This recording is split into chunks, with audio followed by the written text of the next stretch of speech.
ఈరోజు దేవుని వాక్యము ఫిలిప్పీయులకు రాసిన పత్రిక 1వ అధ్యాయము 30వ వచనము. క్రీస్తునందు విశ్వాసం ఉంచడం మాత్రమే గాక ఆయన పక్షమున శ్రమ పడుటయు ఆయన పక్షమున మీకు అనుగ్రహింపబడెను. ఇంగ్లీష్ లో చదువుకున్నట్లయితే Philippians 1:29, for you have been given not only the privilege of trusting in Christ, but also the privilege of suffering for him. పౌలు భక్తుడు ఫిలిప్పీలకు ఒక పత్రిక రాస్తూ ఏమంటున్నాడంటే, ఫిలిప్పీలో ఉన్న సంఘానికి ఒక పత్రిక రాస్తూ ఏమంటున్నాడంటే, ఓ ఫిలిప్పీలారా, ఓ సంఘస్థులారా, కేవలము క్రీస్తు నందు విశ్వాసం ఉంచుట మాత్రమే మీకు అనుగ్రహించబడలేదు, కానీ ఆయన పక్షమున మీకు శ్రమలు కూడా అనుగ్రహించబడినాయి. మళ్ళొకసారి మాటలు నేను రిపీట్ చేస్తా ఉన్నాను.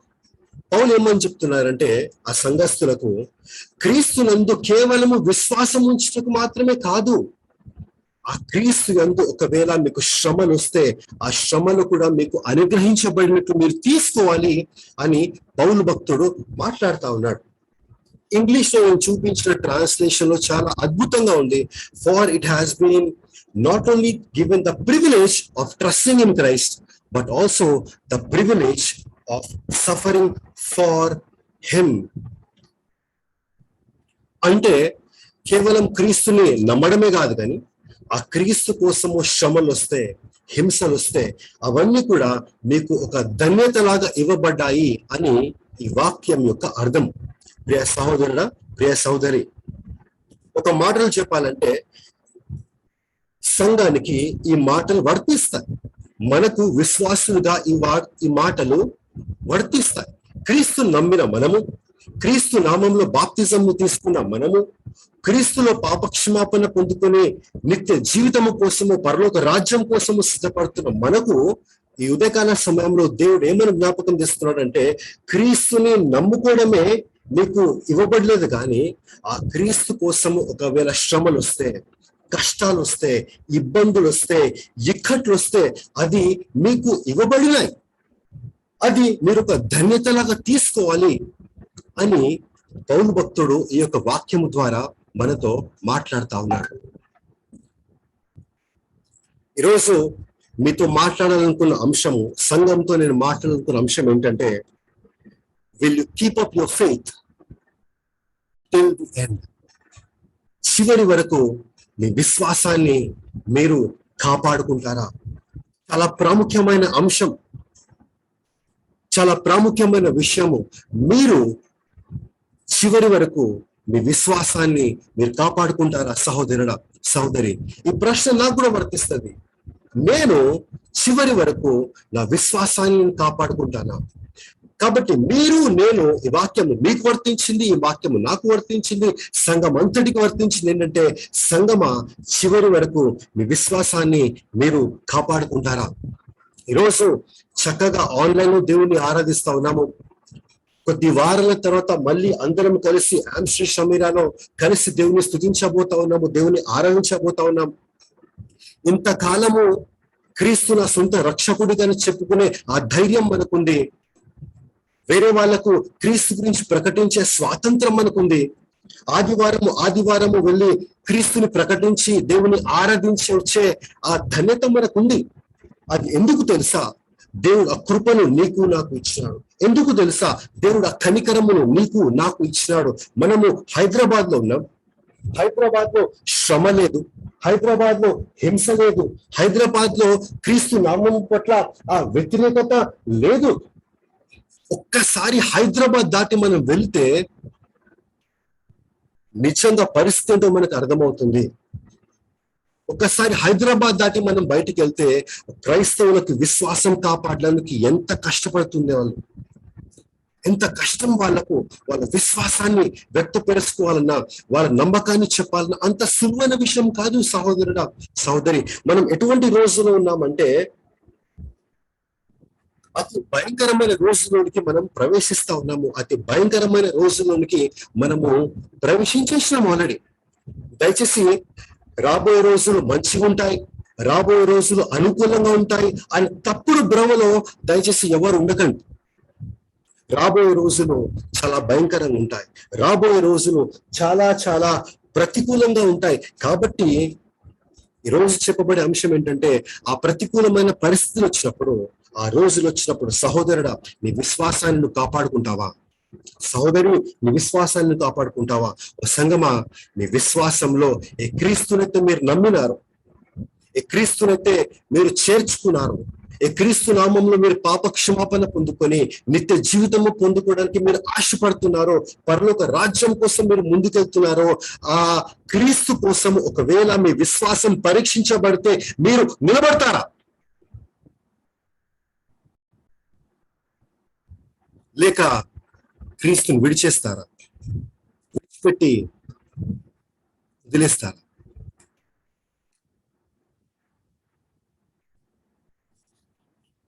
భక్తుడు అంటా ఉన్నాడే, అయ్యా ఓ క్రైస్తవుడా, ఈ వాక్యము మనకు కూడా వర్తిస్తుంది. ఉదయకాల సమయంలో క్రీస్తు నందు మీరు విశ్వాసం ఇచ్చినారు కదా, మంచిది, దేవునికి స్తోత్రము. క్రీస్తులో మీరు పాపక్షమాపణ పొందుకున్నారు కదా, క్రీస్తులో ఆశీర్వాదాలు మీరు పొందుకుంటున్నారు కదా, క్రీస్తులో దీవెనలు మీరు పొందుకుంటున్నారు కదా, అవన్నీ మీకు అనుగ్రహించబడినాయి కదా, దేవునికి స్తోత్రం, హల్లెలూయా. కానీ అదే క్రీస్తులో మీకు శ్రమలు కూడా అనుగ్రహించబడినాయి. అంటే శ్రమలు వచ్చినప్పుడు, ఇబ్బందులు వచ్చినప్పుడు అవి దేవుడు మనకు ముందుగానే అప్పగించేసినాడు అనే సంగతి మనం తెలుసుకుని ఉండాలి. ఏదో అకస్మాత్తుగా శ్రమలు వచ్చినాయని కాదు, అకస్మాత్తుగా హింసలు వస్తాయని కాదు, అకస్మాత్తుగా సాతానుడు వచ్చి దాడి చేసినాడు, లోకం వచ్చి దాడి చేసినాడని కాదు.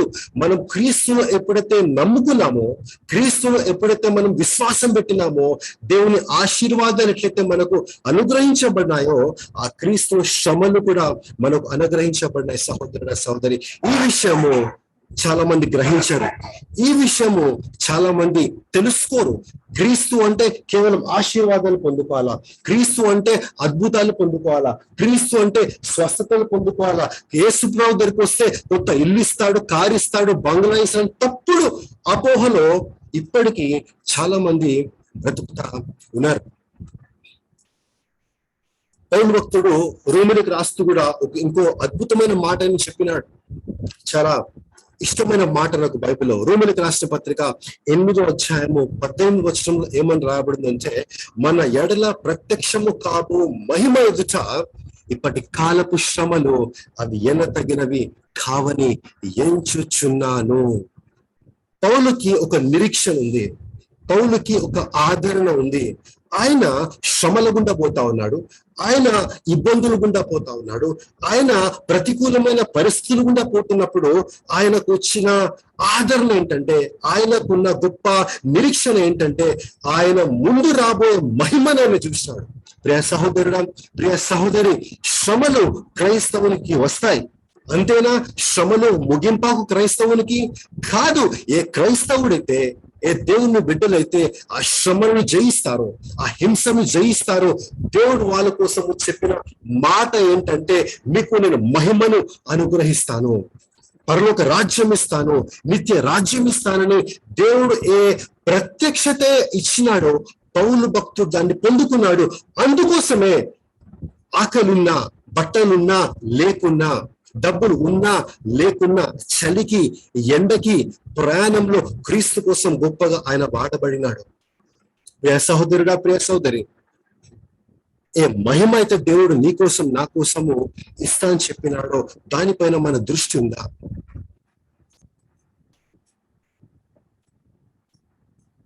కేవలము ఆ శ్రమలు తట్టుకుంటే దాని తర్వాత అంతమా కాదు. ఆ శ్రమల తర్వాత దేవుడు గొప్ప మహిమను పెట్టినాడు. ఆ దృష్టి క్రైస్తవులంగా మనము కలిగి ఉండాలి. హల్లెలూయా. రోమీయులకు రాసిన పత్రిక 8వ అధ్యాయము 18వ వచనము ఎప్పుడు మన కళ్ళ ముందు ఉండాలా? మన ఎడల ప్రత్యక్షము కాబోయే మహిమ ఎదుట ఈ లోకపు అల్పకాల పాప భోగములు ఏ పాటివి, ఈ లోకంలో ఉన్న శ్రమలు, ఇబ్బందులు ఏ పాటివి, అవి ఎన్న తగినవి కాదు. ప్రభువా, నువ్వు ఇచ్చే మహిమ కోసం నేను ఎదురు చూస్తాను, పరిగెడతాను అన్నట్లుగా మనము ఉండాలి. నేర్చుకోవాల్సిన మొదటి విషయం ఏంటంటే, ప్రియ సహోదరుడా, ప్రియ సహోదరి, దేవుడు సుఖ సంతోషమైన జీవితము మనకిస్తాడని బైబిల్లో ఎక్కడ వాగ్దానం చేయలేదు. స్వార్థంలో మీరు చూడండి, యేసుప్రభు మాటల్లో మీరు చూడండి, ఆది సంఘంలో మీరు చూడండి, మీకు కంఫర్టబుల్ లైఫ్ ఇస్తానని, మీకు సుఖ సంతోషంతో ఉన్న జీవితాన్ని నేను ఇస్తానని యేసుప్రభు ఎప్పుడు చెప్పలేదు. యేసయ్య ఏమని చెప్పారు తెలుసా? ఈ లోకంలో మీకు శ్రమలు వస్తాయి, ఈ లోకంలో మీకు హింస వస్తుంది, ఈ లోకంలో మీకు కష్టాలు వస్తాయి, నా నామంని బట్టి ప్రజలు మిమ్మల్ని దూషిస్తారు, నా నామంని బట్టి ప్రజలు మిమ్మల్ని హింసిస్తారు, నా నామంని బట్టి ప్రజలు మిమ్మల్ని తిడతారు, కొడతారు, ఇంటి నుంచి గెంటి వేయబడతారు, మీరు చంపబడతారు అని క్రీస్తు సువార్తలో ప్రకటించలేదా? ఈరోజు ఉదయకాల సమయంలో మనం నేర్చుకోవాల్సిన మొదటి విషయము ఏంటంటే, ఓ క్రైస్తవుడా, నువ్వు దేవుని కోసము శ్రమ పొందడానికి నువ్వు పిలువబడ్డావు. God has called you to suffer for Christ. చాలా మంది ఏమంటారంటే, దేవుడు నిన్ను సేవ కోసం పిలిచినాడు, దేవుడు నిన్ను ఆశీర్వాదాలు కోసం దేవుడు పిలిచినాడు, దేవుడు నిన్ను పరలోక రాజ్యం పొందుకోవడానికి పిలిచినాడు. నిజమే, దేవుడు తన బిడ్డగా మనం పిలుచుకున్నాడు, దేవుడు పరలోక రాజ్యానికి మనం పిలుచుకున్నాడు, దేవుడు తన ప్రతినిధులుగా ఉండడానికి దేవుడు పిలుచుకున్నాడు, దేవుడు తన సేవకులుగా ఉండడానికి నన్ను ఎన్నుకున్నాడు. నిజమే, కానీ మర్చిపోయే ఒక విషయం ఏంటంటే, క్రీస్తు కోసము శ్రమను పొందాలి, ఆ శ్రమలో ఒక క్రైస్తవుడుగా కూడా పాలి భాగము పొందాలి, శ్రమ అనుభవించాలి అనే విషయము చాలా మంది మర్చిపోతారు ఈ రోజుల్లో. చెప్పండి, ఎంతమంది చెప్తారండి క్రీస్తు కోసం శ్రమలు వచ్చినప్పుడు నిలబడాలని? చాలా మందికి యేసు ప్రభు ఎందుకు కావాలంటే, ఇళ్లలో ఉన్నప్పుడు యేసు ప్రభు కావాలి. చాలా మంది యేసు ప్రభు ఎప్పుడు కావాలి అంటే, సంఘానికి వచ్చినప్పుడు యేసు ప్రభు కావాలి. బయటికి వెళ్తే యేసు ప్రభు అవసరం లేదు, సమాజంలోకి వెళ్తే క్రీస్తు అవసరం లేదు. సంఘంలో అందరితో కూడి ఆరాధిస్తారు, ప్రైజ్ ది లార్డ్, దేవునికి స్తోత్రం, హల్లెలూయా, స్తుతి మహిమ అని పాటలు పాడతారు. కానీ సంఘం నుంచి బయటికి పోయినప్పుడు, కుటుంబం నుంచి బయటికి పోయినప్పుడు, ఉద్యోగాల్లో ఉన్నప్పుడు, ఆయా పరిస్థితుల్లో ఉన్నప్పుడు వాళ్ళు ఎలా ఉంటారంటే, కొన్ని కష్టాలు వస్తాయని తెలియగానే క్రీస్తుని విడిచిపెట్టేస్తారు వాళ్ళు. గత వారంలో కొన్ని ఫోన్ కాల్స్ నాకు వచ్చినాయి. గత వారంలో కొందరు ఇళ్ళకి నేను పోయినాను. ఆ అనుభవంతో నేను చెప్తున్నాను. ఒక సహోదరుని కాల్ చేసినాడు, ఒక జాబ్ అప్లికేషన్ అని ఫిల్అప్ చేస్తా ఉన్నాడు. ఆ జాబ్ అప్లికేషన్ ఫిల్అప్ చేస్తున్నప్పుడు ఒక ఫీల్డ్ వస్తుంది, అక్కడ ఏముంటుందంటే రిలీజియన్ ఉంటుంది. ఆ రిలీజియన్ దగ్గర ఆయన రిలీజియన్ అంటే రాయాలి. నాకేం ఆశ్చర్యం అనిపించిందంటే, ఆయన రిలీజియన్ ఫీల్డ్ లో ఏం రాయాలో తెలుసుకోవడానికి ఆయన నాకు ఫోన్ చేసినాడు. నేను అన్నాను, బ్రదర్, మీ రిలీజియన్ మీకు తెలిసి ఉండాలా, మీరు ఫిలప్ చేసి ఉండాలా, ఇంతకాలం మీరు చదువుకున్నారు, ఇంతకాలం మీరు ఎదిగినారు, నన్ను ఎందుకు అడుగుతున్నారు బ్రదర్ మీ రిలీజియన్ అని చెప్పేసి నేను అడిగిన. కాదు బ్రదర్, నాకు డౌట్, ఇప్పుడు నేను క్రిస్టియన్ కదా, ఇక్కడ నేను హిందూ అని రాయాలా క్రిస్టియన్ అని రాయాలా అని నాకు డౌట్, నన్ను అడుగుతున్నాడే. నేను అడిగినాను, బ్రదర్ ఆర్ యూ క్రిస్టియన్, నువ్వు క్రైస్తవుడేనా? He said yes. Then right, that you are a Christian.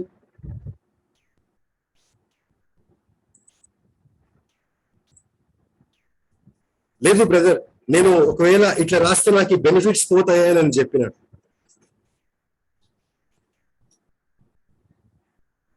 ఆయన ఒక పేరుతో నేను పిలుస్తాను, ఆయనకి ఇంకొక పేరు ఉంది. ఒక ట్రెండ్ ఏంటంటే, కొందరికి రెండు పేర్లు ఉంటాయి.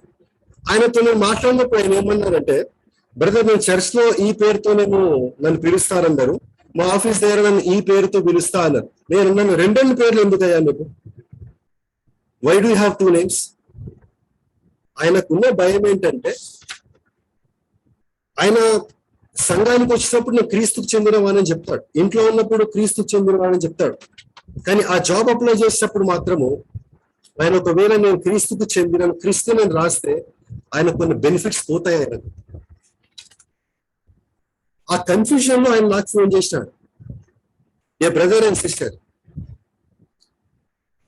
కొన్ని బెనిఫిట్స్ కోసము, కొన్ని ప్రివిలేజెస్ కోసము నేను క్రీస్తుకు చెందిన వాడిని అని చెప్పుకోవడానికి కొందరు ముందుకు రారు. ఇంకొక తెగ నేను చూస్తాను, వాళ్ళు ఏంటంటే కొన్ని చర్చెస్లలో డినామినేషన్స్ లో మెంబర్షిప్స్ తీసుకుంటే వాళ్ళ పిల్లల చదువు కోసం యూస్ఫుల్ ఉంటుంది, వాళ్ళ బిడ్డలకి బుక్స్ ఇస్తారు, ఎడ్యుకేషన్ ఇస్తారు అని చెప్పేసి కొందరు చర్చెస్ లలో కేవలం పేరు కోసం నామినేషన్ చేసుకుని మేము యేసు ప్రభువుకి చెందిన వాళ్ళమని చెప్తారు కొంతమంది. క్రీస్తుని నమ్ముకుంటే కొన్ని బెనిఫిట్స్ పోతాయి, క్రీస్తుని నమ్ముకుంటే కొన్ని గవర్నమెంట్ ఫెసిలిటీస్ పోతాయని చాలా మంది వాళ్ళ సర్టిఫికేట్స్ అప్లికేషన్స్ మేము క్రైస్తవులమని వాళ్ళు రాయరు. అటువంటి వాళ్ళు నిజమైన శ్రమలు వచ్చినప్పుడు, కష్టాలు వచ్చినప్పుడు, ఇబ్బందులు ఎరుకులు వచ్చినప్పుడు వాళ్ళు నిలబడగలుగుతారా? మొదటి విషయము నేనేం చెప్పాలనుకుంటున్నానంటే, ఓ క్రిస్టియన్, ఓ డియర్ బ్రదర్, ఓ సిస్టర్, ఓ ప్రియ సహోదరి, ప్రియ సహోదరుడా, క్రీస్తులో శ్రమలు పొందడానికి కూడా నువ్వు పిలువబడ్డా. కొన్ని విషయాలు మీ ముందు పెట్టాలని నేను కోరుకుంటా ఉన్నాను. గత కొన్ని వారాల ముందు నేను న్యూస్ చూస్తున్నప్పుడు నాకు అర్థం కాలేదు, అరే ఇదేంటి, ఇదేమైనా మూవీ అవుతుందా లేకపోతే ఇదేమైనా డ్రామా అవుతుందా అని చెప్పేసి నాకు అర్థం కాలేదు. ఆ రోజు కొన్ని న్యూస్ ఛానల్ చూసినప్పుడు, ఆ తర్వాత కొన్ని న్యూస్ ఛానల్ చూసినప్పుడు నాకు అర్థం కాలేదు స్టార్టింగ్ లో. తర్వాత మెల్లమెల్లగా ఏం అర్థమైందంటే, ఆఫ్ఘనిస్తాన్ అనే దేశం పైన ఇప్పుడు తాలిబాన్ టేక్ ఓవర్ చేసింది. ఆఫ్ఘనిస్తాన్ క్యాపిటల్ కాబుల్. ఆ దేశం అంతటా ఇప్పుడు ప్రభుత్వం కింద లేదు. ఆ దేశం పైన తాలిబాన్ వాళ్ళు యుద్ధం చేసి ఆ దేశాన్ని గెలుచుకున్నారు వాళ్ళు. కాబట్టి ఆ యుద్ధంలో ఓడిపోయిన కదా ఆ ప్రెసిడెంట్, ఆఫ్ఘనిస్తాన్ ప్రెసిడెంట్ అష్రఫ్ ఘనీ, ఆయన దేశాన్ని విడిచిపెట్టి పారిపోయాడు. ఆయన ఆ దేశంలో ఉన్న మినిస్టర్స్ అందరూ కూడా ఆఫ్ఘనిస్తాన్ ని, కాబుల్ ని వాళ్ళు విడిచిపెట్టి పారిపోయినారు వాళ్ళందరూ. ఆ దేశం అంతా ఇప్పుడు ఎవరి స్వాధీనంలో ఉందంటే, ఇస్లామిక్ టెర్రరిస్ట్ అయిన తాలిబాన్ వాళ్ళ చేతిలో ఉంది. ఆఫ్ఘనిస్తాన్ లో కూడా చాలా మంది వ్యక్తులు బ్రతుకుతా ఉన్నారు, ఎంతో మంది క్రైస్తవులు కూడా అక్కడ ఉన్నారు. మీకు తెలుసా, ఈ సంఘటన జరిగినప్పుడు అనేకమైన క్రైస్తవులు, చాలా మంది వేరే వ్యక్తులు వాళ్ళ ప్రాణాలను అరచేతిలో పెట్టుకొని వాళ్ళు పరిగెత్తినారు. వాళ్ళు ఇప్పటికీ ఆఫ్ఘనిస్తాన్ లో వాళ్ళ ప్రాణాలను చేతిలో పెట్టుకొని వాళ్ళు పరిగెడతా ఉన్నారు. వాళ్ళు ప్లేన్లలో అయితే ప్లేన్లలో, షిప్లలో అయితే షిప్లలో, రోడ్ ట్రాన్స్పోర్టేషన్ లో వాళ్ళ దేశాన్ని విడిచిపెట్టి వేరే దేశానికి వాళ్ళు మరి పారిపోవడానికి వాళ్ళు చూస్తూ ఉన్నారు. ఎందుకంటే వాళ్ళ దేశం ఇప్పుడు తాలిబాన్ చేతిలో ఉంది. తాలిబాన్ వాళ్ళు చాలా క్రూరులు. వాళ్ళకి జాలి, దయా, కరుణ అనేది ఉండదు వాళ్ళకు. నేనేం చూస్తున్నానంటే న్యూస్ లో ప్రజలు వాళ్ళ ప్రాణాలు కాపాడుకోవడానికి వాళ్ళ ప్లేన్లలో పారిపోతా ఉన్నారు. ఉన్న ఏ పరిస్థితులు అయితే ఉన్నాయో అవి దాటిపోవడానికి వాళ్ళు ఎటువంటి స్థాయికి వాళ్ళు వెళ్తున్నారంటే మీకు నేను పిక్చర్స్ చూపిస్తాను, చూడండి. ఎయిర్పోర్ట్ లో చాలా టైట్ సెక్యూరిటీ ఉంటుంది. కానీ ఏ రోజైతే తాలిబాన్ వాళ్ళు ఆఫ్ఘనిస్తాన్ పైన మొత్తం కంట్రోల్ తీసుకున్నారో, ఆ ఎయిర్పోర్ట్ లో జనాలందరూ నిండిపోయి ఇట్లా ఒకరి మీద ఒకరు పడుతుంటా ఆ ప్లేన్లలో ఎక్కాలని చెప్పేసి ఎంతో మంది ఒకరి మీద ఒకరు పడడం వల్ల చాలా మంది చచ్చిపోయినారు అక్కడ. వాళ్ళు వాళ్ళ దేశాన్ని కోల్పోయినారు, వాళ్ళు వాళ్ళ ఇళ్ళని కోల్పోయినారు, వాళ్ళు వాళ్ళ కుటుంబాలను కోల్పోయినారు. ఎక్కడైనా సరే వెళ్ళి బ్రతుకుంటే చాలు అని చెప్పేసి ఆ ఎయిర్పోర్ట్ లో ఆ విధంగా ప్లేన్లు ఎక్కడానికి ఒకరి మీద ఒకరు పడి కొంతమంది చచ్చిపోయినారు. ఇది యుఎస్ది ఒక కార్గో ప్లేన్ అంటే మీకు తెలుసు కదా, సామాగ్రి అంతా ఒక ప్రదేశం నుంచి ఇంకో ప్రదేశానికి మోసుకొని వెళ్ళే ప్లేన్ అన్నమాట. అందులో కొందరు వందల మంది ఆఫ్ఘనిస్తాన్ వాళ్ళ దేశాన్ని విడిచిపెట్టి వేరే దేశానికి మేము బ్రతకాలి, మా జీవితాన్ని మేము కొనసాగించారు, వాళ్ళ ప్రాణాలను అరచేతిలో పట్టుకొని వాళ్ళు ఈ విధంగా ప్లేన్లు ఎక్కి వాళ్ళు పారిపోయినారు. వాళ్ళు ఇట్లా పారిపోతున్న వాళ్ళలో ఎంతమంది క్రైస్తవులు ఉన్నారో తెలియదు. ఇట్లా పారిపోతున్న వాళ్ళలో ఎంతమంది క్రైస్తవ సేవకులున్నారో తెలియదు, ఎంతమంది క్రైస్తవ నాయకులున్నారో తెలీదు. వాళ్ళ ప్రాణాలను అరచేతులు పట్టుకొని వాళ్ళు పారిపోయినారండి. ఈ సీన్ చూసైతే నేను నమ్మలేకపోయినాను. ఒక పెద్ద US air force plane runway పైన టేక్ ఆఫ్ చేయడానికి వెళ్తుంటే, ఆ టేక్ ఆఫ్ చేయడానికి పోతుంటే ప్రజలందరూ ఆ ప్లేన్ ముందు ఉరికినారు, వాళ్ళు పరిగెత్తినారు. వాళ్ళు మీరు ఒకవేళ రైట్ సైడ్ లో చూస్తే, రైట్ సైడ్ లో ల్యాండింగ్ గేర్ అని ఉంటది, అంటే ఏరోప్లేన్ టైర్స్ ఉంటాయి కదా, ఆ టైర్స్ కి చిన్న స్పేస్ ఉంటుంది అనమాట. ఆ స్పేస్ మీద ఎక్కినారు ప్రజలు. ప్లేన్ లోపల స్థలం అయిపోయింది. ఆ ప్లేన్ కింద చక్రాలు ఉంటాయి కదా, ఆ చక్రాల దగ్గర కొంచెం స్థలం ఉంటే ఆ చక్రాల లోపలికి దూరినారు, ఆ చక్రాల పైన కూర్చున్నారు. చూస్తున్నారు కదా మీరు.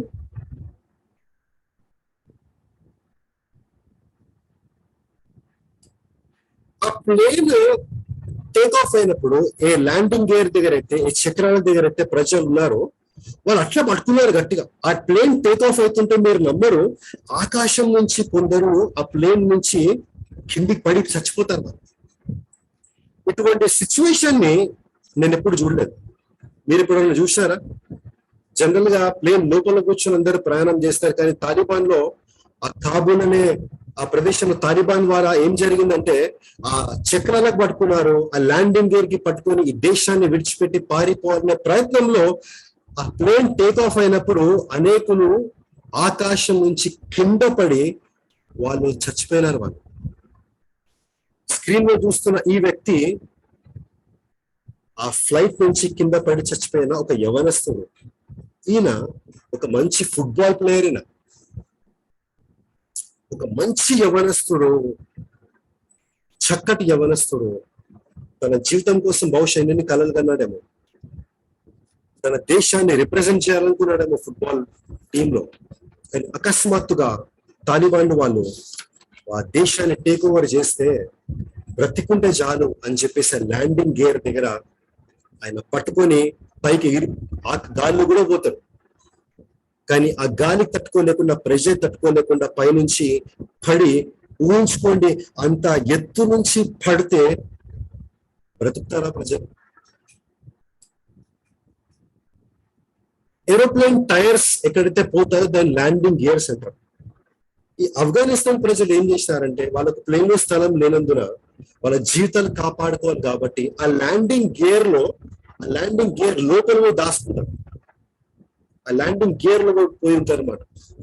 ఆ యుఎస్ ప్లేన్ అమెరికాలో ల్యాండ్ అయిన తర్వాత చూస్తే వాళ్ళకి ఏం కనిపించినాయి తెలుసా? ఆ ల్యాండింగ్ గేర్ లో కొన్ని వ్యక్తుల యొక్క శరీరం యొక్క అవయవాలు కనిపించినాయి. అంటే కొన్ని చేతులు, కొన్ని కాళ్ళు, శరీరంలో ఉన్న అవయవాలు కనిపించినాయి అక్కడ. ఎందుకంటే వాళ్ళ ప్రాణాలు కాపాడుకోవడానికి అక్కడ ల్యాండింగ్ గేర్ లో వాళ్ళు దాచుకున్నారు సహోదరుడా, వాళ్ళు దాచుకున్నారు సహోదరుడి. ఈ వ్యక్తులలో ఎంతమంది క్రైస్తవులు ఉన్నారో తెలియదు, ఎంతమంది క్రైస్తవ నాయకులు ఉన్నారో తెలియదు, ఎంతమంది వాళ్ళ జీవితాలు కాపాడుకోవడానికి వీరిలాగా ప్రయత్నం చేసినారో తెలియదు. సహోదరుడా, ఓ సహోదరి, ఒకవేళ ఇటువంటి పరిస్థితి మన దేశంలో వస్తే, మన ప్రాంతంలో వస్తే మనము నిలబడగలుగుతామా?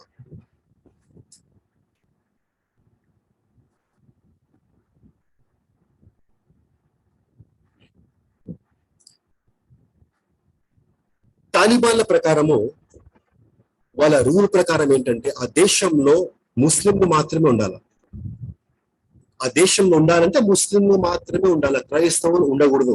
ఒకవేళ ముస్లిం నుంచి క్రైస్తవ్యానికి ఎవరైనా పోయినారనుకోండి, వాళ్ళకు కఠినమైన శిక్షను ఆ దేశంలో ఇస్తారు. ఎటువంటి శిక్షలు అంటే వాళ్ళ చర్మాలను తీసేస్తారు, వాళ్ళు ఒలిచేస్తారు వాళ్ళ చర్మాలను. అటువంటి భయంకరమైన శిక్షను తాలిబాన్ ప్రభుత్వం వాళ్ళు అక్కడ పెడతా ఉన్నారు. అనేకమైన క్రైస్తవులు వాళ్ళు ఏమని భయపడతా ఉన్నారు తెలుసా? చాలా మంది క్రైస్తవులు అక్కడ వాళ్ళు ఏమని భయపడతా ఉన్నారు తెలుసా? ఈ తాలిబాన్లు వాళ్ళు వాళ్ళ కొడుకులను తీసుకొని, వాళ్ళ కూతుర్లను తీసుకొని వాళ్ళు వేరే దేశానికి పంపిస్తారేమో అని. కొందరు ఏమని భయపడతా ఉన్నారంటే, మా కూతుర్లను తీసుకొని ఆ యొక్క తాలిబాన్ సోల్జర్స్ ఇచ్చి బలవంతమైన వివాహం చేస్తారేమో అని కొన్ని తల్లిదండ్రులు భయపడతా ఉన్నారు. కొంతమంది కొడుకుల గురించి ఏమని బాధపడుతున్నారంటే, వాళ్ళ బలవంతంగా వాళ్ళ బ్రెయిన్ వాష్ చేసి ఆ తాలిబాన్ ఆ మిలిటరీలో ఆ సోల్జర్స్ తో వాళ్ళు చేర్పించేస్తారేమో అని కొంతమంది భయపడతా ఉన్నారు.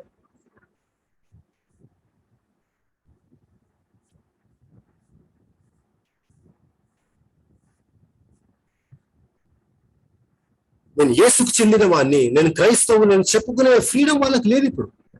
ఒకవేళ చెప్పినట్లయితే వాళ్ళు అక్కడనే చంపబడతారు. మీకు సంగతి తెలుసా?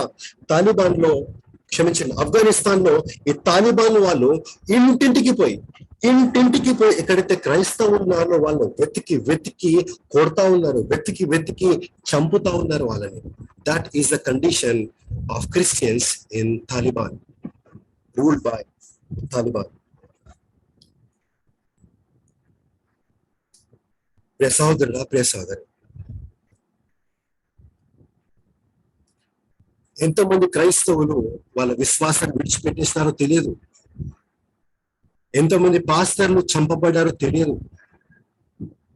ఎంతమంది నాయకులు వాళ్ళ విశ్వాసాన్ని విడిచిపెట్టేశారో తెలియదు. ఒకవేళ ఇటువంటి పరిస్థితి మీకు నాకు వస్తే మనము నిలబడతామా? చాలా మందికి ఈ విషయం జరుగుతున్న సంగతే తెలియదు. నేను కొందరు అడిగినాను, బ్రదర్ ఆఫ్ఘనిస్తాన్ ఇట్లా జరుగుతుంది తెలుసా అంటే, నేను న్యూస్ ఫాలో కావట్లేదు బ్రదర్ అని చెప్పినాడు. సింపుల్ గా చెప్పినాడు, న్యూస్ ఫాలో కావట్లేదు. వాళ్ళ ఇంటికి పోయినప్పుడు నేను చూసినాను, మీరేం ఫాలో అవుతున్నారు, ఏం చూస్తున్నారంటే వెంటనే పెట్టారు ఒక సీరియల్ వచ్చింది, దాని పేరు ఏంటంటే బిగ్ బాస్. వాళ్ళు ఏం కోర్స్ ఫాలో అవుతున్నారంటే బిగ్ బాస్ సీరియల్ ఫాలో అవుతున్న వాళ్ళు. పనికి రాని సీరియల్ అది.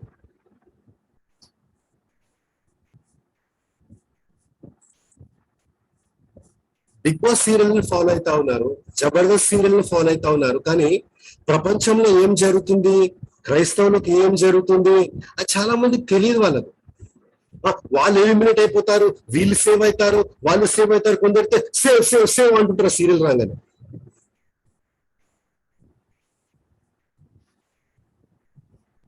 ప్రపంచంలో ఏం జరుగుతుంది, ప్రపంచంలో ఉన్న క్రైస్తవులకు ఏం జరుగుతుంది తెలియదు. ఇటువంటి పరిస్థితి వాళ్ళకు వచ్చింది కదా, మాకు సంబంధం లేదు అనుకుంటారా? ఇటువంటి పరిస్థితి మనకు రాదు అని మీరు అనుకుంటారా?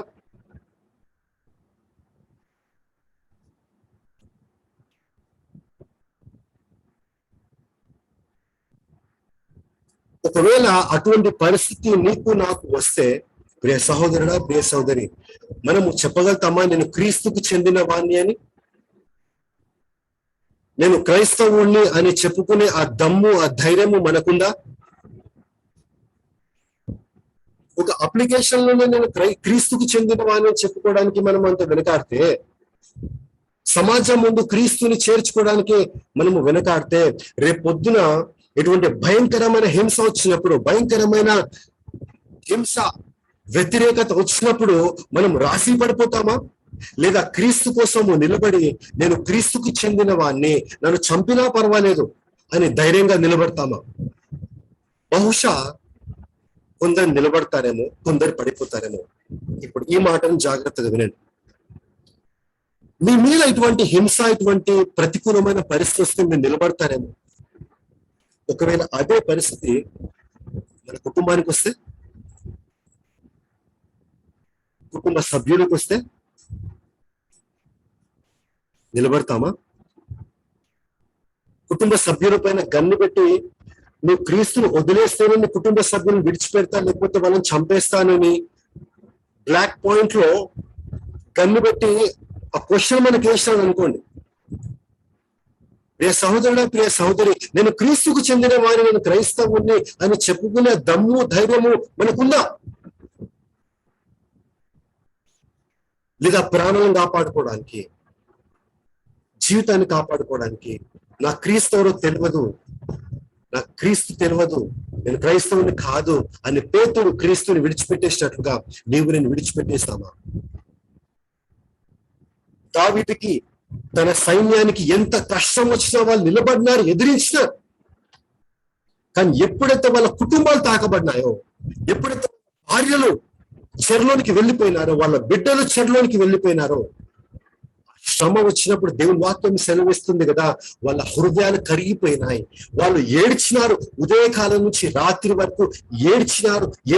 వాళ్ళ విశ్వాసం కోల్పోయినారు, వాళ్ళ ధైర్యం కోల్పోయినారు, వాళ్ళ యొక్క బలాన్ని కోల్పోయినారు. సింహాలను సైతము చీల్చివేసే శక్తి కలిగిన వాళ్ళు దావీదుతో ఉన్న ఆ సైన్యము. కానీ ఎప్పుడైతే వాళ్ళ కుటుంబాలు తాకబడినాయో వాళ్ళు పడిపోతారు సహోదరులు, పడిపోతారు సహోదరి. ఓ సహోదరుడా, ఓ సహోదరి, ఎటువంటి ప్రతికూలమైన పరిస్థితులు నీకు నాకు రావాలనుకుంటున్నారా? మనం తాకబడినప్పుడు మనం నిలబడతామా? మన కుటుంబాలను తాకబడినప్పుడు మనము నిలబడతామా? లేదా నేను క్రీస్తుకు చెందిన వాడిని, నువ్వు నన్ను చంపినా పర్వాలేదు, నా కుటుంబాన్ని చంపినా పర్వాలేదు, నేను నా కుటుంబం మాత్రం క్రీస్తుకి చెందిన వాళ్ళము, మేము ఆయనకు చెందిన వాళ్ళము, ఆయన బిడ్డలము, మేము ఆయన్నే స్తుతిస్తాము, నిన్ను మొక్కము, నువ్వు చెప్పిన మాట మేము వినము, నీ దేవుని మేము మొక్కము అని చెప్పినప్పుడు ఎంత మహిమ కలుగుతుంది.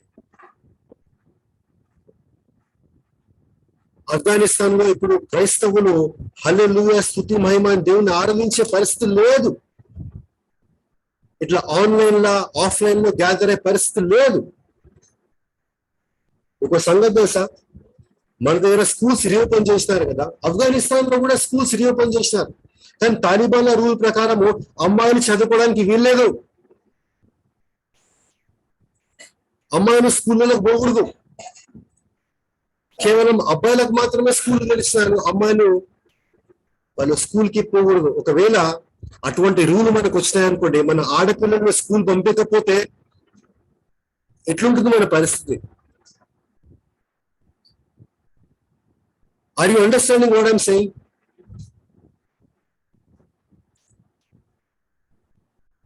ఐ బిలాంగ్ టు జీసస్ ఆయన ఒక టీ షర్ట్ పైన రాసుకోవడానికి చాలా బాగుంటది.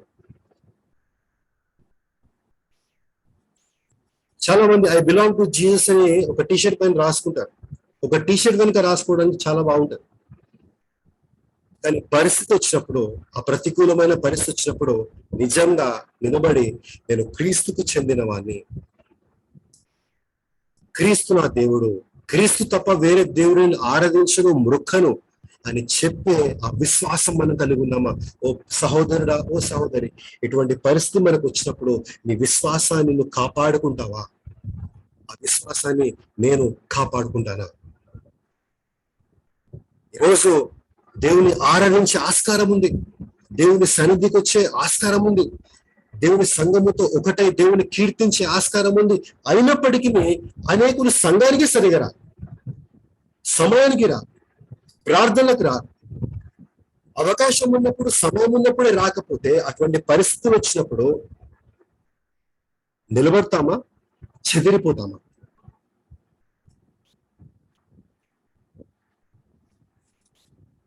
కొందరు అంటారు నాకు యేసు ప్రభు కావాలా, ఆ బెనిఫిట్స్ కూడా కావాలి, నాకు యేసు ప్రభు కావాలా, గవర్నమెంట్ ఇచ్చే ఆ లగ్జరీ కూడా కావాలా, కాబట్టి నేను కాంప్రమైజ్ అయిపోతా. నేను యేసుకు చెందిన వాళ్ళని చెప్పారు చాలా మంది. కొంతవరకు యేసు ప్రభు కావాలా, కొంతవరకు ఇది కావాలి. అటువంటి వాళ్ళు ఎట్లా అంటారు అంటే, రెండు పడవల మీద కాళ్ళు పెట్టిన క్రైస్తవులు. ఒక సంగతి తెలుసా, ఎందరో క్రైస్తవులు ఇట్లా రెండు పడవల మీద కాళ్ళు పెట్టి వాళ్ళు ప్రయాణం చేస్తా ఉన్నారు. ఇక్కడ ఎంతమంది ఉన్నారో తెలియదు. గత వారంలో కొందరితో నేను మాట్లాడినాను, కొందరితో గడిపినాను. నాకేమనిపించింది అంటే, వాళ్ళు రెండు కాళ్ళ పైన పడవల పైన కాళ్ళు పెట్టి ప్రయాణం చేస్తా ఉన్నారు. ఒక పడవ ఏమో యేసు ప్రభుకు సంబంధించింది మాకు కావాలా, ఇంకొక పడవ ఏమో ఈ బెనిఫిట్స్ కావాలా, ఈ లోకము కావాలా, లోకంలో ఉన్న బెనిఫిట్స్ అన్ని మాకు కావాలి.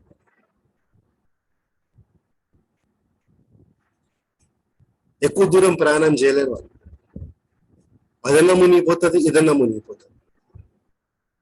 ప్రియ సహోదరి, ప్రియ సహోదరు, ఈ రకంగా మనం ఉన్నామా? యేసు ప్రభు కావాలా, అది కావాలి. ఒకవేళ ఆఫ్ఘనిస్తాన్ లో ఉన్న పరిస్థితి ఒకవేళ మనకు వస్తే మన ప్రాణాలను కాపాడుకోవాలా, అరచేతిలో పెట్టుకొని పరిగెత్తాలా అనే పరిస్థితి మనకు రాదనుకుంటున్నారా?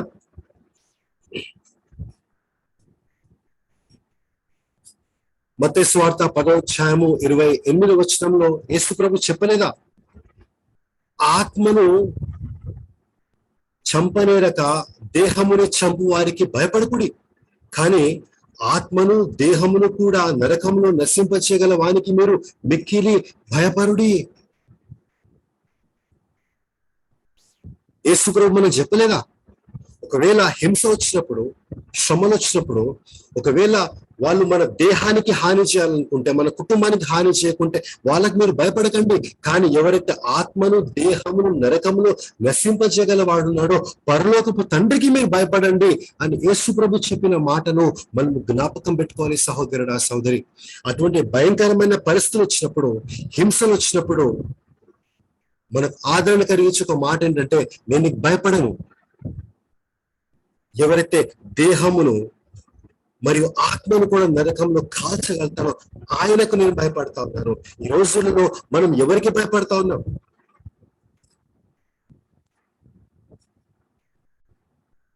ఆఫ్ఘనిస్తాన్ లో కూడా చాలా మంది పాపం వాళ్ళకి భయపడిపోయి, ఎవరైతే నరకంలో దేహమును ఆత్మను కూడా నశింపజేయగలుగుతాడో పరలోకమున్న తండ్రికి వాళ్ళు భయపడక, ప్రజలకు భయపడిపోయి వాళ్ళ విశ్వాసాన్ని విడిచిపెట్టేసినారు, వాళ్ళ భక్తిని విడిచిపెట్టేసినారు, క్రీస్తుని విడిచిపెట్టేసినారు.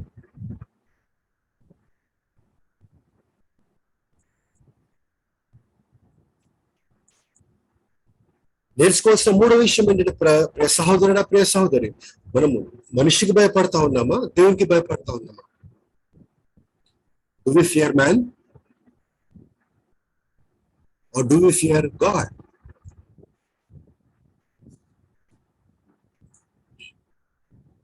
నాలుగో విషయానికి వస్తా ఉన్నాను. ప్రియ సహోదరుడా, ప్రియ సహోదరి, దయచేసి మోసగింపబడకండి.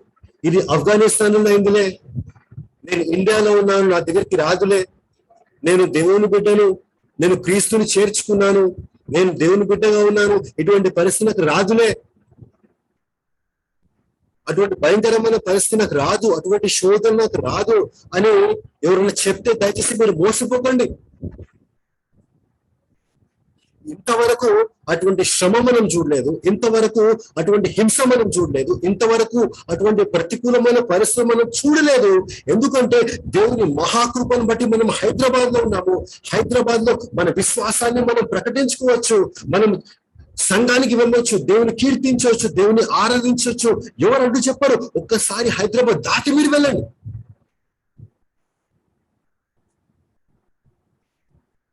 సరే, నేను హైదరాబాద్ లోనే ఉంటాను బ్రదర్, నేను దాటి వెళ్ళను అంటే హైదరాబాద్ లో కూడా వస్తుంది అటువంటి పరిస్థితి.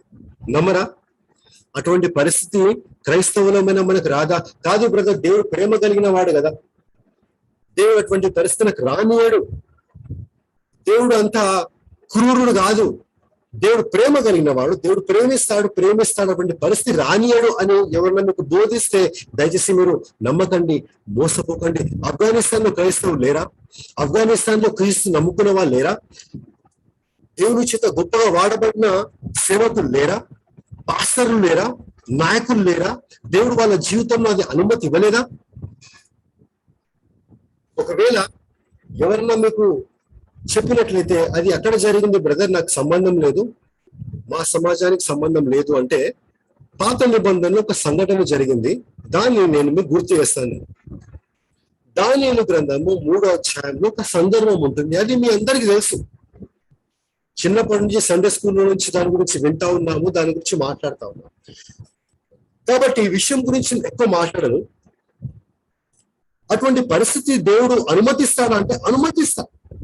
పాత నిబంధనలో ఒక విషయాన్ని మీకు చూపిస్తాను, క్రొత్త నిబంధనలో ఒక విషయాన్ని చూపిస్తాను. దయచేసి నాతో పాటు మీరు క్లోజ్ గా వెంబడించండి. పాత నిబంధనలో దానియేలు గ్రంథము 3వ అధ్యాయంలో రాజైన నెబుకద్నెజరు ఈ ప్రపంచమంతా పరిపాలన చేస్తున్నప్పుడు, ఈ ప్రపంచమంతా ఏక ఛత్రాధిపతం ఉన్నప్పుడు, ఒకే రాజు ఉన్నప్పుడు, ఆయన పరిపాలిస్తున్నప్పుడు ఆయన తన కోసం ఒక బంగారపు విగ్రహాన్ని కట్టించుకుంటాడు. ఆయన పెద్ద బంగారపు విగ్రహాన్ని కట్టించుకుంటాడు. ఆయన ఏమన్నారంటే, బాకా ఆ యొక్క స్వరం ఊదినప్పుడు, ఆ రకరకాలైన ఆ బూరలు ఊదినప్పుడు ప్రపంచ దేశాల్లో ఎవరెవరైతే ఉన్నారో అందరూ ఆ యొక్క ప్రతిమకు మొక్కాలి, నమస్కరించాలి, ఆ రాజుకు మొక్కాలి అని ఆయన ఒక ఆజ్ఞనిస్తాడు. ఎవరెవరైతే ఆ ఆజ్ఞ మీరుతారో వాళ్ళు చంపేయబడతారు అని ఆ రాజు ఆజ్ఞనిస్తాడు. మీ అందరికీ తెలుసు ఈ విషయం. ఆ దేశంలో యూదులు ఉంటారు, ఇశ్రాయేలు ప్రజలు కూడా ఉంటారు. ఏ క్షణమైతే ఆ బాకా ఆ యొక్క వాయిద్యాలు వాయిస్తారో, దేవుని వాక్యం సెలవిస్తుంది కదా, ఆ దేశంలో ఆ ప్రాంతంలో ఉన్న అందరూ కూడా మోకరించి వాళ్ళు ఏమంటారంటే ఆ యొక్క ప్రతిమకు వాళ్ళు మోకరిస్తారు, ఆ ప్రతిమను వాళ్ళు మొక్కుతారు. కేవలం ముగ్గురు మాత్రమే, షద్రక్ మెషక్ అబేద్నెగో ముగ్గురు మాత్రమే వాళ్ళు ఆ ప్రతిమకు మొక్కకుండా వాళ్ళు నిలబడతారు. వాళ్ళు ఆ రాజు కొంతమంది చెప్తారు, ఓ రాజా నీ ఆజ్ఞను యవనస్తులు వాళ్ళు లెక్క పెట్టట్లేదు, పట్టించుకోవట్లేదు అంటే ఆ రాజుకి కోపం వచ్చి ఆ ముగ్గురు యవనస్తులు మండుతున్న ఆ అగ్నిలో పడేస్తాడు. అగ్నిలో పడేసినప్పటికీ రాజు తొంగి చూసినప్పుడు ముగ్గురిని పాడేస్తే నలుగురుగా ఆయన కనిపిస్తారు. దేవుడు ఆ ప్రజల మధ్యలో ఆ ముగ్గురి పట్ల ఉండి దేవుడు వాళ్ళని విడిపించినాడు. అగ్ని వాళ్ళని కాల్చలేకపోయింది, అగ్ని వాళ్ళను చంపలేకపోయింది. ప్రియ సహోదరుడా, ప్రియ సహోదరి, వాళ్ళు దేవుడి కోసం నిలబడినారు. ఆ దేశంలో ఆ ప్రపంచం అంతటా ఉన్న యూదులు వాళ్ళు ఏమైపోయినారు, వాళ్ళు కాంప్రమైజ్ అయిపోయినారు. వాళ్ళు మా దేవుడు యెహోవా దేవుడు, ఆయనకే మేము మొక్కుతాము, ఆయన్ని మేము ఆరాధిస్తాము అని ధర్మశాస్త్రం నేర్చుకున్న వాళ్ళు ఆ పరిస్థితి రాగానే వాళ్ళు యెహోవా దేవుని విడిచిపెట్టి, ఆయనకున్న ఆరాధన విడిచిపెట్టి, ఆయనకు చేసే నమస్కారం విడిచిపెట్టిన దేన్ని మొక్కినారు తెలుసా? ఆ నెబుకద్నెజర్ రాజుకి మొక్కినారు, ఆ నెబుకద్నెజర్ ప్రతిమకు మొక్కినారు. దేవుని బిడ్డలు కాంప్రమైజ్ అయిపోయినారు. వాళ్ళ విశ్వాసాన్ని వాళ్ళు పోగొట్టుకున్నారు, వాళ్ళ రక్షణ వాళ్ళు పోగొట్టుకున్నారు, వాళ్ళ నమ్మకాన్ని వాళ్ళు విడిచిపెట్టేసినారు, దేవుణ్ణి విడిచిపెట్టేసినారు. వాళ్ళు మన భాషలో చెప్పాలంటే వాళ్ళు యేసు ప్రభుని విడిచిపెట్టేసినారు. వాళ్ళు యేసు ప్రభువులో విశ్వాసాన్ని విడిచిపెట్టేసినారు. వాళ్ళు యేసు ప్రభువులో పొందుకున్న రక్షణ విడిచిపెట్టేసినారు. వాళ్ళు విడిచిపెట్టి వాళ్ళు కాంప్రమైజ్ అయిపోయి ఆ ప్రతిమను వాళ్ళు మొక్కినారు. కేవలం ముగ్గురు మాత్రమే ఆ కొలుమిలో వాళ్ళు నిలబడినారు. దేవుడు వాళ్ళ పట్ల దిగి వాళ్ళకు గొప్ప విజయాన్ని అప్పుడు ఇచ్చినాడు. హల్లెలూయా, హల్లెలూయా. తాలిబాన్ గవర్నమెంట్ లో ఉన్న ఒకానొక రూల్ ఏంటంటే కేవలము ముస్లింలు మాత్రమే ఉండాలా, ఇస్లామిస్ట్ మాత్రమే ఉండాలా, క్రీస్తుని మొక్కకూడదు, క్రీస్తుని ఆరాధించకూడదు, మేము క్రైస్తవులమని మీరు చెప్పుకోకూడదు అనే రూల్ ని వాళ్ళు షరియాలో వాళ్ళు తీసుకొచ్చినారు. సహోదరుడా, సహోదరి, రాబోయే రోజుల్లో మీరు చూడండి,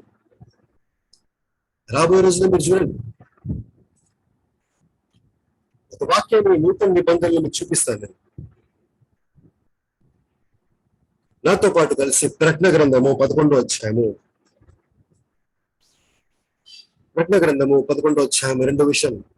సహోదరుడా, సహోదరి, నువ్వు అనుకుంటున్నావా అటువంటి పరిస్థితి మనకు రాదని?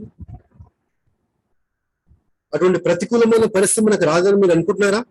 కొందరు ఇంకేం నమ్ముతారంటే యేసయ్య రాబోతున్నాడు కదా, రెండో రాకడ రాబోతుంది కదా, ఆ రెండో రాకడలో నేను ఎత్తబడిపోతాను, నేను ఆ ప్రతికూలమైన పరిస్థితిలో నేను ఉండను, ఆ శ్రమలో నేను ఉండను, నేను ఎత్తబడిపోతానని కొందరు అనుకుంటా ఉన్నారు. సంఘంలో కొన్ని సెషన్స్ మనం ధ్యానించడం, ఏమని ధ్యానించినాం మనము? సంఘము మహా గొప్ప శ్రమకాలం గుండా ఉంటుంది. ఆ శ్రమల గుండా మేము వెళ్ళాలి, ఆ శ్రమల గుండా మేము వెళ్ళాలి. ఆ శ్రమల గుండా వెళ్తున్నప్పుడు మన విశ్వాసం పరీక్షించబడుతుంది, మన దైవభక్తి పరీక్షించబడుతుంది. ఎటువంటి తరంలో మనం ఉన్నామంటే అంత్యక్రీస్తు రాకడ యొక్క సమయంలో మనం ఉన్నాం.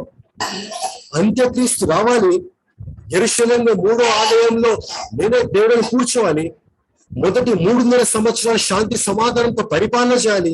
తర్వాత ప్రకటన గ్రంథము 11వ అధ్యాయం 2వ వచనము రాయబడిన ఈ ప్రవచనము నెరవేర్చబడాలి. ఆ ప్రవచనం ఏంటంటే యోహాన్ భక్తుడు చెప్తా ఉన్నాడు, ఆలయమునకు వెలుపట ఆవరణమును కొలత వేగా విడిచిపెట్టును. ఒక దర్శనంలో మాట్లాడుతా ఉన్నాడు, ఆలయం యొక్క ఆవరణం గురించి మాట్లాడుతా ఉన్నాడు. ఆయన ఏమన్నారంటే అది అన్యులకు ఇవ్వబడను, వారు 42 నెలలు పరిశుద్ధ పట్టణమును కాలితో త్రొక్కుదురు. ప్రియ సహోదరుడా, ప్రియ సహోదరి, అతి త్వరలో మనం ఒకటి చూడబోతా ఉన్నాం. అదేంటో తెలుసా? యెరూషలేములో ఆలయం కట్టబడుతుంది. ఆ ఆలయము 42 నెలలు 3.5 సంవత్సరాలు అది అన్యులకి ఇవ్వబడుతుంది. ఆ అన్యులు వాళ్ళు ఎవరో మనకు తెలియదు, వాళ్ళు తాలిబాన్ కావచ్చు, వాళ్ళు ఐసిస్ కావచ్చు, మిడిల్ ఈస్ట్ లో ఇంకేమైనా టెర్రరిస్ట్ గ్రూప్ తయారు కావచ్చు. దేవుని వాక్యం స్పష్టంగా సెలవిస్తుంది, ఇది ఒక ప్రవచనము 42 నెలలు. 3.5 సంవత్సరాలు వాళ్ళ ఆలయాన్ని వాళ్ళు త్రొక్కుతారు, అంటే ఆ పరిశుద్ధ పట్టణాన్ని త్రొక్కుతారు, నాశనం చేస్తారు. గమనించండి, ఏ పరిస్థితితో ఇప్పుడు ఆఫ్ఘనిస్తాన్ వచ్చిందో రాబోయే రోజుల్లో మొట్టమొదటిగా యెరూషలేంలో రాబోతుంది. వాళ్ళు తాలిబాన్ కానీ, ఐసిస్ కానీ, ఇంకేదో టెర్రరిస్ట్ కానీ వాళ్ళు ఆలయాన్ని త్రొక్కుతారు, నాశనం చేస్తారు, ఆ పరిశుద్ధ పట్టణాన్ని కాలితో త్రొక్కుతారు. మహా గొప్ప శ్రమకాలమును యెరూషలేంలో దేవుని బిడ్డలు చూస్తారు. అంతేనా? యెరూషలేం వాళ్ళకేనా, ఇశ్రాయేలు ప్రజలకేనా? తర్వాత దేవుని వాక్యం సెలవిస్తుంది కదా, మొదట యెరూషలేంలో ఈ మహా గొప్ప శ్రమకాలం మొదలై ఈ ప్రపంచం అంతా మహా గొప్ప శ్రమకాలము వెళుతుంది. భారతదేశంలో కూడా అటువంటి పరిస్థితి వస్తుంది. క్రీస్తుని నమ్ముకున్నావా, నేను చంపేస్తాను. క్రీస్తుని విడిచిపెడతావా, నిన్ను వదిలేస్తాను. కాబట్టి ఏదో ఆఫ్ఘనిస్తాన్ లో అవుతుందని చెప్పేసి మనం లైట్ గా తీసుకోవడానికి వీల్లేదు. దయచేసి ప్రపంచంలో ఏం జరుగుతుందో మనం తెలుసుకోవాలి, గమనించాలి. అటువంటి తరంలో మనం ఉన్నాం. న్యూస్ ని చూడాలా, ఇంటర్నేషనల్ న్యూస్ ని మనం చూడాలా. ఎస్పెషల్లీ మరి ముఖ్యంగా ఇస్రాయెల్లో ఏం జరుగుతుంది, యెరూషలేంలో ఏం జరుగుతుంది, క్రైస్తవులు ఖచ్చితంగా తెలుసుకుంటూ ఉండాలి. ఎందుకంటే అంత్య రోజులలో ఫోకస్ అంతా ఎక్కడ ఉంటుందంటే యెరూషలేంలో ఉంటుంది. అంత్య రోజుల్లో ఫోకస్ అంతా ఎక్కడ ఉంటుందంటే ఇస్రాయెల్ దేశం పైన ఉంటుంది. ఆ రోజుల గురించి యేసు ప్రభు వారు మత్తయి సువార్త 24వ అధ్యాయంలో కొన్ని మాటలను చెప్పినాడు. మీరు బైబిల్ చదవలేరా? మత్తయి సువార్త 24వ అధ్యాయము 19 నుంచి 20 వచనంలో యేసు ప్రభు చెప్పినాడు. ఆయన ఏమని చెప్పినాడు? అయ్యో ఆ దినములలో గర్భిణీలకు ఎంత శ్రమ, ఎవరైతే గర్భిణీలు ఉంటారో వాళ్ళకు ఎంత శ్రమ. 20వ వచనము, అప్పుడు మహాశ్రమ కలుగును కనుక మీరు పారిపోట చలికాలం అండేను విశ్రాంతి దినములను సంభవించకుండా వలనని ప్రార్థించుడి. యేసు ప్రభు ఏం చెప్తున్నాడు? ఆ మహాశ్రమ కాలం వచ్చినప్పుడు మీరు పారిపోతారు. మీరు ఇప్పుడు ఎట్లయితే ఆఫ్ఘనిస్తాన్ లో క్రైస్తవులు పారిపోతా ఉన్నారు, ప్రియ సహోదరుడా, ప్రియ సహోదరి, ఒక రోజు వస్తుంది అనేక క్రైస్తవులు వాళ్ళ ప్రాణాలను అరచేతిలో పెట్టుకొని వాళ్ళు పరిగెడతారు, పారిపోతారు. వాళ్ళు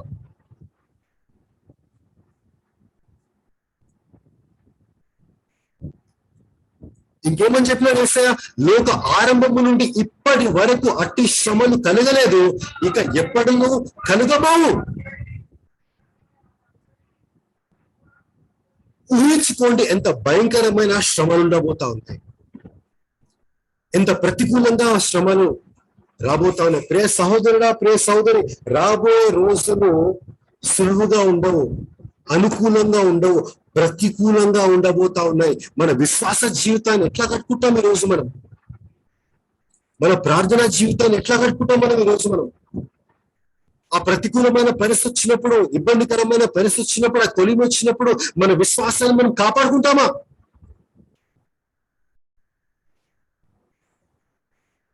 ఎందరు కూలిపోతారో తెలియదు, ఎందరు పడిపోతారో తెలియదు, ఎందరు క్రీస్తుని విడిచిపెట్టేసి నేను క్రీస్తు చెందిన వాడిని కాదు అని చెప్పుకుంటారో తెలియదు.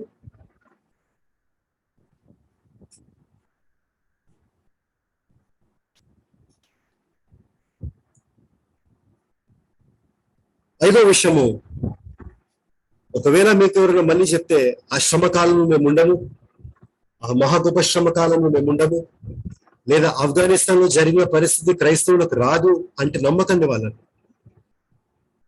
శ్రమల గుండా, ఇబ్బందుల గుండా, పరిస్థితుల గుండా నీవు నేను వెళ్ళాలి. ఫిలిప్పీలకు రాసిన పత్రిక 1వ అధ్యాయము 20వ వచనంలో మనం చదవలేదా? క్రీస్తు నందు విశ్వాసం ఉంచడం మాత్రమే మనకు అనుగ్రహించబడలేదు, ఆ క్రీస్తు కోసం శ్రమలు పొందాలి, ఆ క్రీస్తు కోసం కష్టాలు అనుభవించాలని పౌలు భక్తులు చెప్పలేదా? ఒక నిమిషము, క్రీస్తు యొక్క శిష్యులు వాళ్ళు క్రీస్తుని నమ్ముకున్నందుకు పెద్ద వెల్కమ్ పార్టీ ఏం వేయలేదు వాళ్ళకు. క్రీస్తుని ప్రకటించినందుకు, క్రీస్తు నమ్ముకున్నందుకు, క్రీస్తు కోసం నిలబడినందుకు ఈ లోకం సత్కారం చేయలేదు వాళ్ళకు. క్రీస్తు శిష్యులు వాళ్ళు ఎట్లా చచ్చిపోయినారో నేను చెప్తాను వినండి. వాళ్ళ విశ్వాసంని బట్టి, వాళ్ళ దైవ భక్తిని బట్టి. ఆంద్రేయ, యేసుప్రభుకున్న 12 శిష్యుల్లో ఆంద్రేయ ఒక శిష్యుడు. ఆంద్రేయ ఆయన క్రీస్తుని నమ్ముకున్నందుకు, క్రీస్తుని ప్రకటిస్తున్నందుకు, ఆయన విశ్వాసాన్ని బట్టి మీకు తెలుసా ఆంద్రేయను సిలువేసి చంపినారు. వెల్కమ్ పార్టీ ఏం వేయలేదు ఆంద్రేయకు. యేసుకున్న శిష్యుల్లో ఇంకో ఒక ఆయన బర్తోలేమో ఆయన పేరు. బర్తోలేమో ఈయన ఆయనను కొట్టి కొట్టి హింస పెట్టి చివరికి ఈయన కూడా సిలువేసి చంపిన.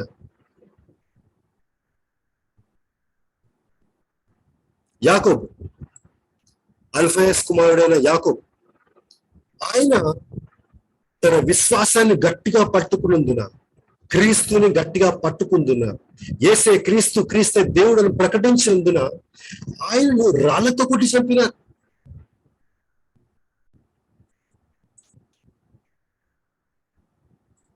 జెబెదీ కుమారుడైన యాకోబు,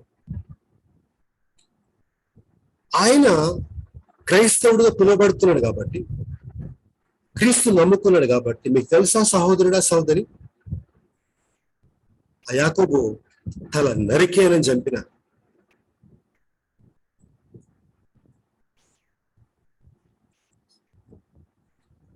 ప్రకటన గ్రంథం రాసిన యోహాన్ భక్తుడు, ఈ ప్రకటన గ్రంథం రాసిన యోహాన్ భక్తుడు చంపేద్దామని మరుగుతున్న నూనెలు విసిరేస్తారు ఆయనను.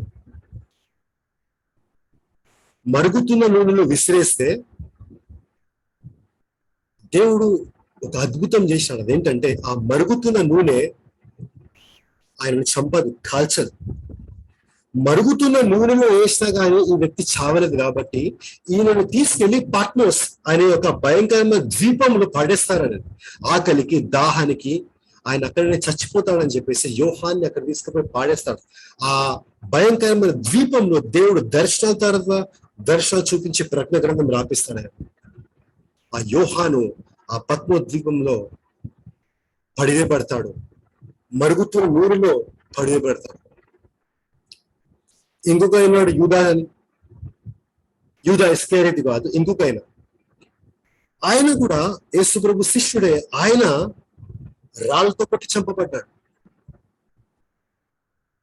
మత్తయి సువార్త రాసిన మత్తయి, ఆయన బల్లెముతో పొడబడి చంపబడినాడు. ఎందుకు? వాళ్ళ విశ్వాసం నిమిత్తం, వాళ్ళ దైవభక్తి నిమిత్తం, క్రీస్తు కోసం. పేతురు, ఏ పేతురైతే నిలబడి ప్రసంగిస్తే 3,000 మంది రక్షించబడినారో, ఏ పేతురు నీడబడి స్వస్థత పొందుకున్నారో, ఆ పేతురుని సిలువేసి చంపేశారు. తన క్రిందులుగా సిలువేసి ఆ పేతురు చంపేశారు. ఫిలిప్, ఆ ఫిలిప్ని కూడా సిలువేసి చంపిన. సీమోన్, ఆయన కూడా సిలువేసి చంపిన. తోమా, మన భారతదేశంలో చెన్నైలో ఆయన క్రీస్తుని ప్రకటించడానికి వచ్చినప్పుడు ఆయన ఒక తోటలో ప్రార్థన చేస్తుంటే వెనక నుంచి బల్లెంతో పొడిచి చంపినారని తోమను. ఆయన సమాధి ఇప్పటికీ చెన్నైలో ఉంది. మత్తయాస్ అనే ఇంకొక వ్యక్తి, యేసు ప్రభు అపోస్తలుడు, శిష్యుడు, ఆయనను కూడా రాళ్లతో కొట్టి చంపినారు. ఓ ప్రియ సహోదరి, ప్రియ సహోదరి, యేసు ప్రభుని ఎట్లా చంపినారు? ఎంత క్రూరమైన శిక్షను యేసు ప్రభుకి ఇచ్చినారు. యేసు ప్రభుని సైతం విడిచిపెట్టలేదు, ఆయన శిష్యులను సైతం విడిచిపెట్టలేదు. వాళ్ళ విశ్వాసాన్ని వాళ్ళు కాపాడుకున్నారుగా, వాళ్ళ దైవ భక్తిని వాళ్ళు కాపాడుకున్నారు. ఇది సరైన క్రైస్తత్వం. ఇటువంటి క్రైస్తత్వం గురించి చాలా మంది మాట్లాడరు, వినరు. యేసు ప్రభు అంటే ఆశీర్వాదాలు, దీవెనలు, స్వస్థత, అద్భుతాలు, నిజమే, అవన్నీ ఉంటాయి, పరలోక రాజ్యం నిజమే. కానీ అది పొందుకోవాలంటే వీళ్ళందరూ వెల చెల్లించినారు. యేసు ప్రభు మన తండ్రియే, ఆయన వెల చెల్లించినాడు. వీళ్ళిట్లా బ్రతికినారు, వీళ్ళిట్లా చంపబడినారు, వీళ్ళిట్లా హింసల గుండా శ్రమల గుండా వాళ్ళు పోయినారు. ఇట్లా బ్రతికిన వాళ్ళు, చచ్చిపోయిన వాళ్ళు వీరుండగా ఈ 20th సెంచరీలో బ్రతుకుతున్న మనకు సడన్ గా ఇవన్నీ రాకుండా పోతాయా? దేవుడు తన మహాకృపను బట్టి, దేవుడు తన మహా కనికరను బట్టి ఈ రోజు వరకు అటువంటి పరిస్థితి మనకు రాలేదు. సంతోషంతో, సమాధానంతో, నెమ్మదితో, ఆనందంతో మన కుటుంబాలతో మనం ఉన్నాం. ఆదివారం కలుసుకోగలుగుతా ఉన్నాం. మీకు అర్థమవుతున్న దేవుడు ఇచ్చిన కృప. ఇట్టి కృపలో కూడా చాలా మంది సంఘానికి రారు, ప్రార్థనలో కూర్చోరు. ఆన్లైన్ లో ఈ జూమ్ మీటింగ్ కూడా చాలా మంది టైంకి కరెక్ట్ కారు.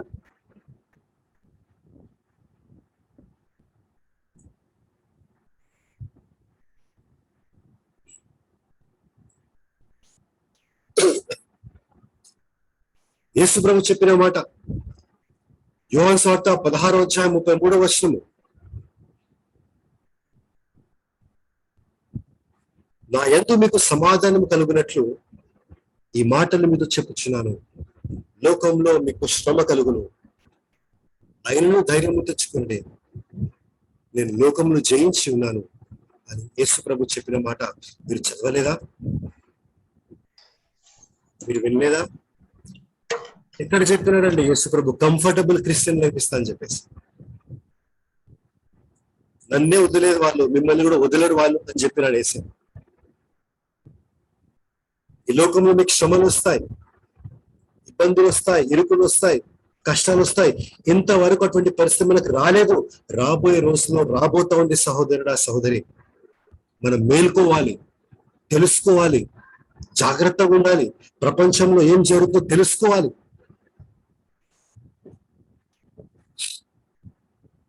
ప్రకటన గ్రంథము 13వ అధ్యాయంలో కూడా చాలా విషయాలు ఉన్నాయి. ఆ అంత్యక్రీస్తు వచ్చినప్పుడు, ఆ అబద్ధ ప్రవక్త వచ్చినప్పుడు, ఆ 666 మార్క్ తీసుకొచ్చినప్పుడు అంత్యక్రీస్తును ఆరాధించాలి, ఆ మృగమును ఆరాధించాలి అని అబద్ధ ప్రవక్త బలవంతము చేసినప్పుడు ఆ ముద్రను తీసుకోవద్దని యేసు ప్రభు చెప్పినాడు. ఎంతమంది ఆ ముద్రను తీసుకుంటారో తెలియదు, ఎంతమంది రాజీ పడిపోయి బ్రతుకుతారో తెలియదు. మీరనుకోవచ్చు, అంటే సహోదరుడు మరి క్రీస్తు నమ్ముకుంటే శ్రమలేనా? శ్రమలు తప్ప ఇంకేం లేవా? క్రీస్తు నమ్ముకుంటే అన్ని కష్టాలైనా, ఇబ్బందులైనా, ఇరుకులైనా ఇంకేం లేవా? ఇందుకోసమే క్రీస్తు నమ్ముకున్నామా? నమ్ముకోకపోతే బాగుండు కదా అనే ఆలోచన కొందరిలోకి వస్తుంది. అంటే క్రీస్తు నమ్ముకుంటే చంపబడతాం, క్రీస్తు నమ్ముకుంటే నరికివేయబడతాం, క్రీస్తు నమ్ముకుంటే హింసకుండా వెళ్ళాలి, ఇవన్నీ మాకు అవసరమా అనే ప్రశ్న కొందరికి వస్తుంది. నేను ఇప్పటి వరకు చెప్పింది సగం మెసేజే సహోదరు, సహోదరి. ఏ విశ్వాసాన్ని అయితే మనం పెట్టినామో అది పరీక్షించబడుతుంది. ఆ పరీక్షలో మనం నిలబడతామా, నిలబడమా అనే పరీక్ష గుండా మనం పోవాల్సిందే. కానీ ఎందరైతే ఆ పరీక్షలో నెగ్గుతారో, జయిస్తారో, దేవుడు వాళ్ళ కోసం మహిమను పెట్టినాడు. ఆ మహిమను ప్రకటన గ్రంథము 7వ అధ్యాయము 9వ వచనం నుంచి 16వ వచనం వరకు తర్వాత మీరు చదవండి. ఏ క్రైస్తవులైతే ఆ శ్రమను సహిస్తారో, ఆ కష్టాలు భరిస్తారో, వాళ్ళు చంపబడతారో, యేసు ప్రభు చెప్పిన మాట మీకు గుర్తుకు లేదా? నా కోసం మీరు ప్రాణం పెట్టినట్లయితే నేను మిమ్మల్ని తిరిగి లేపుతానని చెప్పినాడు. ఎవరైతే నా నిమిత్తం వాళ్ళ ప్రాణాన్ని వాళ్ళు పోగొట్టుకుంటారో, పరలోక రాజ్యంలో వాళ్ళ ప్రాణం దక్కించుకుంటాడన్నాడు యేసయ్య. ఆ మాట మీరు మర్చిపోయినారు.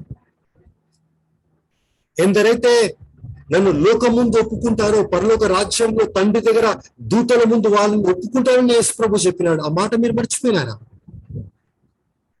ఎందరైతే ఈ లోకంలో క్రీస్తుని విడిచిపెట్టేస్తారో, ప్రజల ముందు ఒప్పుకోరో, జ్ఞాపకం పెట్టుకోండి, పరలోకంలో తండ్రి ముందు, దూతల ముందు వాళ్ళని ఒప్పుకోడేసా. ఈ లోకంలో ఎవరైతే క్రీస్తును నమ్ముతారో, ఒప్పుకుంటారో, పరలోక రాజ్యంలో తండ్రి ముందు, దూతల ముందు యేసు ప్రభు ఒప్పుకుంటారు. ఆయన ప్రకటన గ్రంథము 7వ అధ్యాయము 9 నుంచి 16 వచనంలో రాయబడి ఉంటుంది. గొప్ప సమూహమును యోహాను చూస్తాడు అక్కడ. ఆ గొర్రెపిల్ల సింహాసనం ముందు, దేవుని సింహాసనం ముందు. ఒకసారి వాక్యాన్ని చదువుకుందాం బైబిల్ నాతో పాటు. ప్రకటన గ్రంథము 7వ అధ్యాయము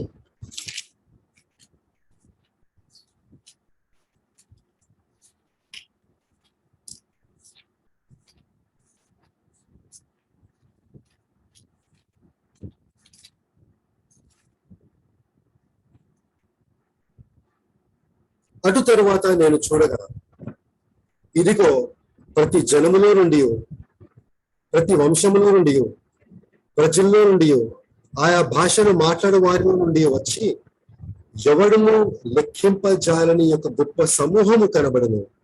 వారు తెల్లని వస్త్రం ధరించుకుని వారై ఖర్జూరపు మట్టలను చేత పట్టుకొని సింహాసనం ఎదుట గొర్రెపిల్ల ఎదుట నిలబడి, సింహాసనాసీనుడైన మా దేవునికి, గొర్రెపిల్లకును మా రక్షణకై స్తోత్రమని మహాశబ్దముతో ఎలుగెత్తి చెప్పిరి.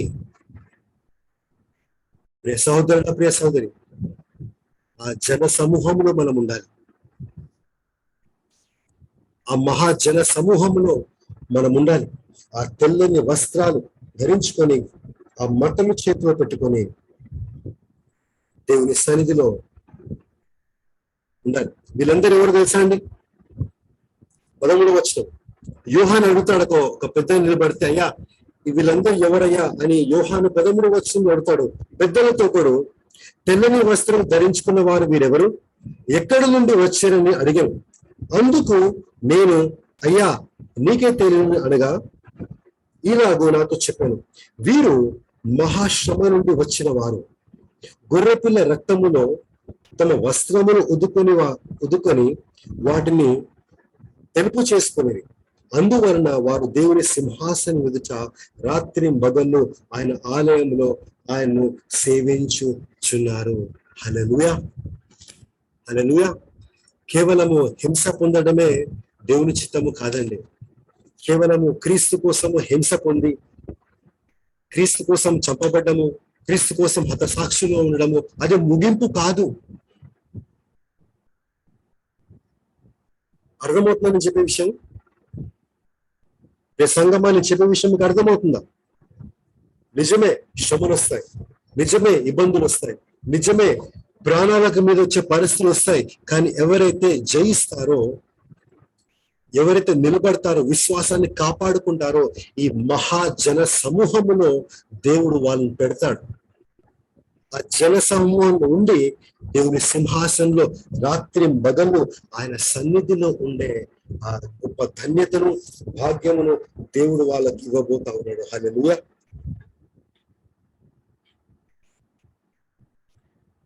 వాళ్ళకి ఇచ్చిన ఆశీర్వాదాలు చూడండి. వాళ్ళు రాత్రి మగళ్ళు దేవుని సేవిస్తారు. 16వ వచనము, వారికి ఇక మీదట ఆకలియను దాహమైన ఉండదు, సూర్యుని ఎండలోను ఏ వడగాయలను వారికి తగలదు. ఏలైనగా సింహాసనం మధ్య నుండి గొర్రెపిల్ల వారికి కాపరి అయి జీవ జలముల బుగ్గల ఎదుకు వారు నడిపించును.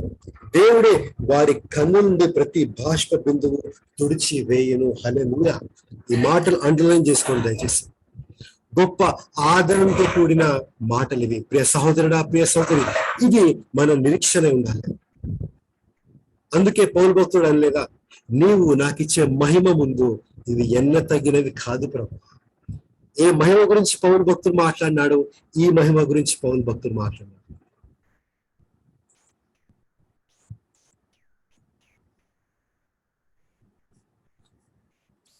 హల్లెలూయా. 5 విషయాలను ఉదయకాల సమయం మనము ధ్యానించుకున్నాం.